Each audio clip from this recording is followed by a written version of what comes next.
All right, in this video, I'll be talking about how to make a good personal statement, and I will be going through mine as an example, and also talk about how to make supplementals. So it's this time of the year where people are writing essays for college, and I had some requests on my some of my videos to go through essays, and so as I'm D1 unemployed right now, I'll be doing that. And so yeah, I'm going to CMUCS in the fall. I got into some other good schools. I have a decision reaction video. You can look at that. And I have a bunch. I applied to like 20 schools. I've spent like you don't even want to know how many hours I spent on essays. It was really a lot of time. And so yeah, I just you learn certain patterns on what makes an essay good and what makes an essay bad, and I want to share that secret sauce with y'all. So in general, we'll talk about the personal statement first, but I'll make some generalities about the personal statement, and then I'll dive into um, my personal statement and kind of break it down bit by bit. So what the personal statement is, it is a 650 word essay. And 650 words is a lot. Okay, 650 words is a lot. You will understand, like, you're like, oh, 650, I'm writing my essay, it's already 1,000 words. Bro, 650, like, trust me, the max supplemental count you'll have is like 300 max or like 250 max. And those are the long ones. Some of them are like 100 words. So, like, your supplementals will be short little mini essays. And so, like, you'll get used to it. But 650 words, when you, like, triple that or, like, double that, that's a lot. So you can do a lot in 650 words. That should not really be your problem. So Common App gives you like 8 or 9 prompts, but really the prompts don't matter. What matters is just talk about you. Talk about what makes you you. Why are you unique and why are you different from other one?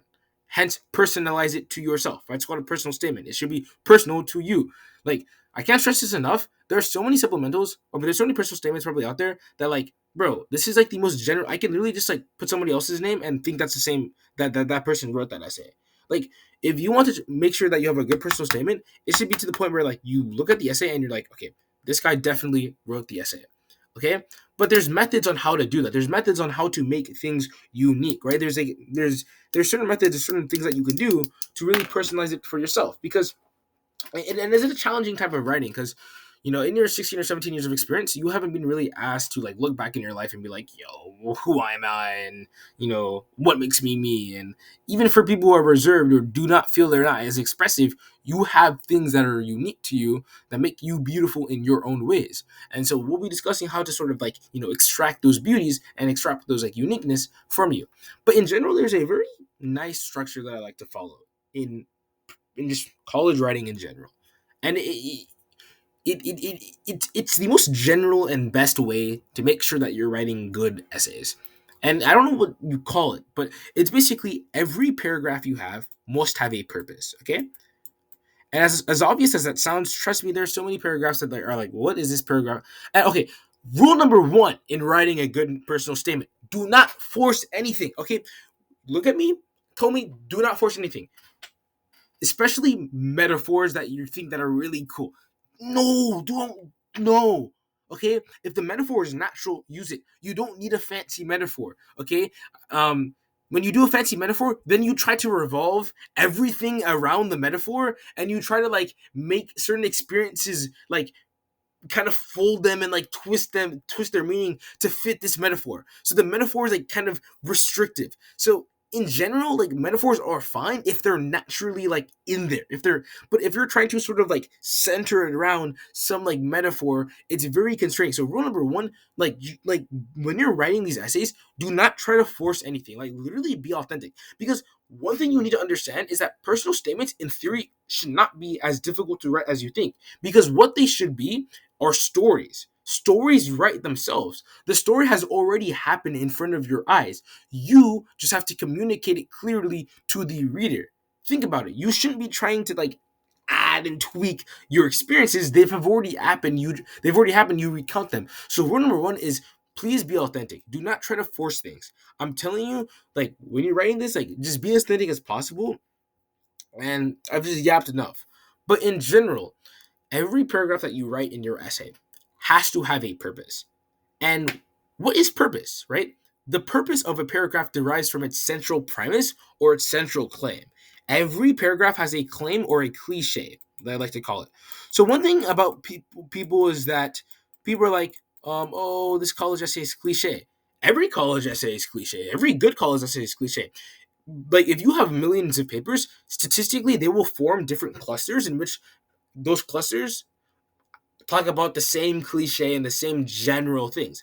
That's not what makes college essays unique and different from each other. What makes them different from each other are the experiences that you use to substantiate those claims. Your experiences, your personalized experiences, are used to substantiate your experience.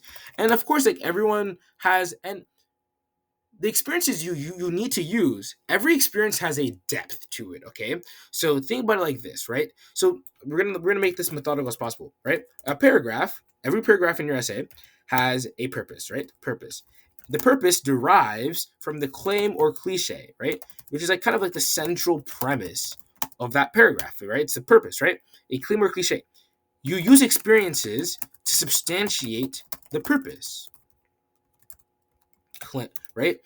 But the idea is that every experience has a depth to it. What I mean by this is there are universal experiences that we all do, right? Like going to school, a first day of school, and like socializing with people.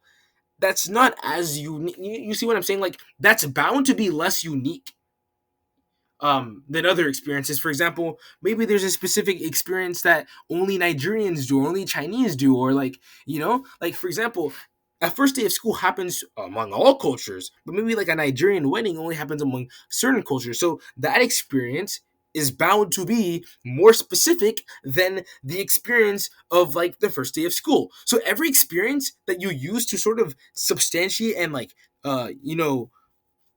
prove this claim and purpose you're trying to say has an inherent depth to it, just like a baseline depth. Like I'm not saying that like a first day of school can't be unique. I'm not. A first day of school, like you might meet a dragon on the first day of school. I don't know what you do on your first day of school, but the idea is that like every experience has a baseline depth to it, right? A Nigerian wedding or a Chinese wedding or a Hispanic wedding, like a cultural wedding or something, is bound to be probably more unique than a first day of school. So when you're thinking to, you know, when you're thinking about like which experiences you need to use to like substantiate the claims like in your story, then um be intentional with the experiences you choose. Now, here's the thing though. The most important thing that you need to think about is okay, this is a more challenging thing said and done, right? Like in theory, if you have a bunch of paragraphs, they have a bunch of claims, a bunch of cliches that you want to prove, and then you have the experiences to use to substantiate it. The challenge is finding those experiences in your life, finding those in-depth experiences in your life. So the way you maximize the chance that you actually find an experience, a very deep experience that substantiates your claim, is by choosing a broad topic, right? Like you'll think about like, okay, what topic do I want to write about? Like specific topics are good. Okay, specific topics are good. So this is not like do not like be broad and flexible. Like basically what I'm saying is like this is more like flexible in my opinion, right? Because specificity is really good, but if I talk about like a very hyper specific thing, I'm gonna have less of experiences to like pull. You know what I'm saying? It's like if I'm talking about like basketball, right? In my personal statement, my personal statement is all about basketball. It wasn't. But if I talk about that, then I can't talk about like unique school experiences, like maybe like academic experiences, as much as before. So the more broad and more flexible you have, right? The more experiences you can kind of pull from, right? Like really, I can't really help you with like, finding your own personal experiences. Like that's just you. But really just to like making sure that you're intentional and you're good about your essays, you should try to pick the most deep experience you have that's related to the topic you choose in your personal statement that substantiates your claim and cliche. And basically what these essays are they basically just paragraphs where, okay, I have some cliche, I have something that I want to convey about myself, then I have an experience that does that. It's really just, this is a glorified way of saying show, do not tell. I don't like First, like, I don't care that you like CS, bro. A lot of people like CS, and some people like CS for money. Show me why you like CS.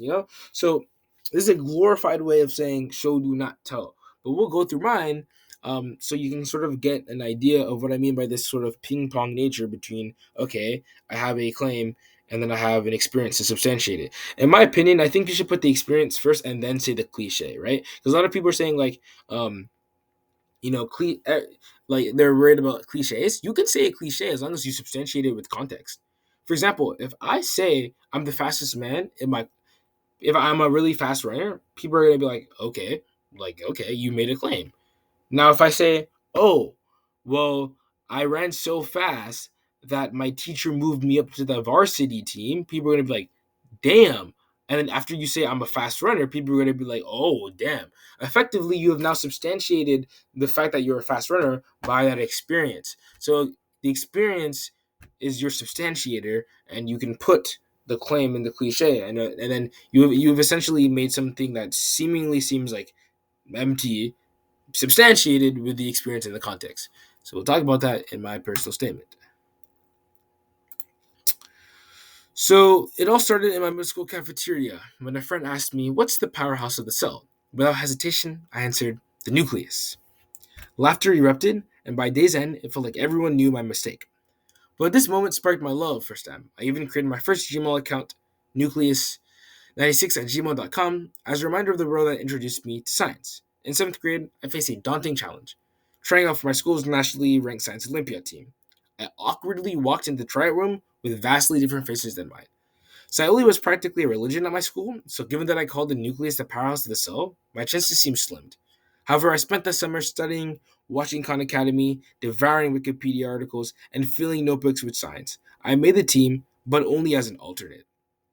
As the only black student on the team, I often felt isolated from a space where I thought I should have been included. The most painful experience came when a teammate mocked me with racial slurs and belittled my status as an alternate. Though I reported him, he remained on the team with minimal consequences. It seemed the coaches and the captains didn't care enough. My peers were so absorbed in their work that they didn't notice my struggles. What happened to me was just news, not a sign that the team's culture desperately needed to change. This experience and many others forced me in the mindset of accumulating as many STEM achievements as a way to fit in.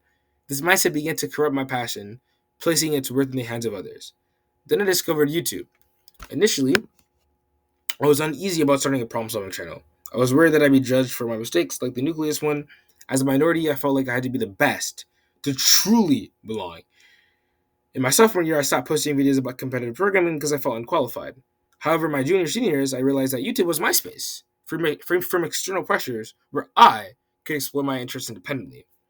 In my junior year, I posted a video about how I'd restart my competitive programming journey, listing all the mistakes that I made along the way. I began to value that YouTube didn't have to be a space where I showcase only my best self, as I felt pressure to do in Scioli. In another video, I documented my 200-point decline in code forces, conveying how rushing to code vague ideas was detrimental.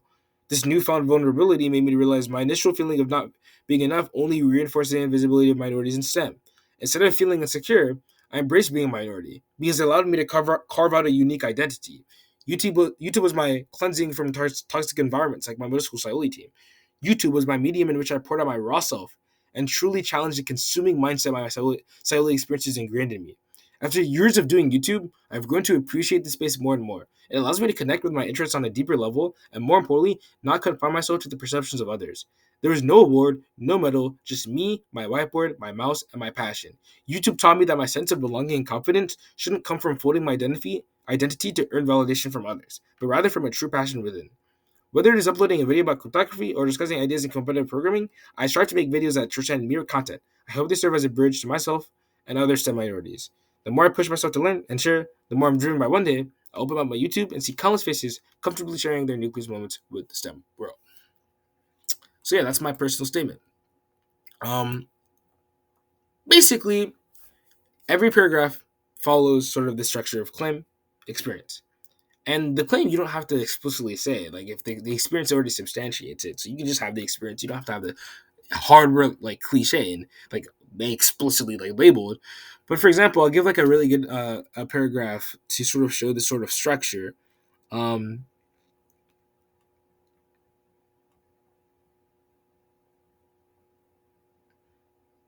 So I make this general cliche. YouTube taught me that my sense of belonging and confidence shouldn't come from folding my identity to earn validation from others, but rather from a true passion within. So this sentence by isolation seems like cliche, but it's substantiated by experience because I give context with my Saioli experience, right? This is how I try to form my identity to fit in with the team that made me feel isolated. And so that part of the sentence is substantiated. And also, like, YouTube, a true YouTube being vulnerable. I say, like, YouTube was like allowed me to be vulnerable and stay true to myself. Well, I talked about a very specific experience, um, where I actually talked about my 200 point code forces decline, and I was talking about how, like, rushing to code vague ideas was detrimental. Like, a very specific experience to myself. That's like a very specific video on my YouTube channel. Again, I'm substantiating that cliche with an experience, and I said, I felt insecure, right? I started to feel insecure, and, like, and for example, and I experienced it. I substantiate that general, like, insecurity with an experience. Like I said, specifically in sophomore year, you know, I sort of, like, stopped posting videos because I low-key felt unqualified to. I was like, I started worrying too much about what other people would think of me. And you know also, like, I was talking about how, like, I have a love for STEM. So how do I substantiate that I have a love for STEM? Specific experience. When I was creating my email, I specifically created it to reflect this word that really shoved me into the STEM space. And so the idea is that, like, you notice that inherently, like, this essay follows the idea of, like, there are general cliches in it, but there are experiences that make these cliches stand out. And that's low-key what you need to do. Like, really, there's no, like, strategic formula to this. It's rather just like trial and error. But if you sort of be intentional about the experiences you choose that substantiate your general cliches, you'll have a good essay. And honestly, the best essays are the ones that are not that difficult to write because the story writes itself. The experience is already there. All you got to do is recount it. This essay, once I had really the hardest thing, I will say, the hardest thing about personal statements is not even the writing, is finding a good fire idea.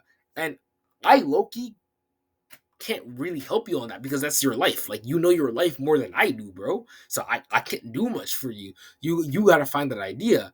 But once you do, then you know how to attack it methodically. It's low-key like finding the ideas, just like write down different ideas. Just that's really just you. You gotta think about a good idea that really, think about, like, what you want to, like, say about yourself, and just think about what experiences help you say that. But, like, yeah, I mean, that's how you attack personal statement. And yeah, I'm out.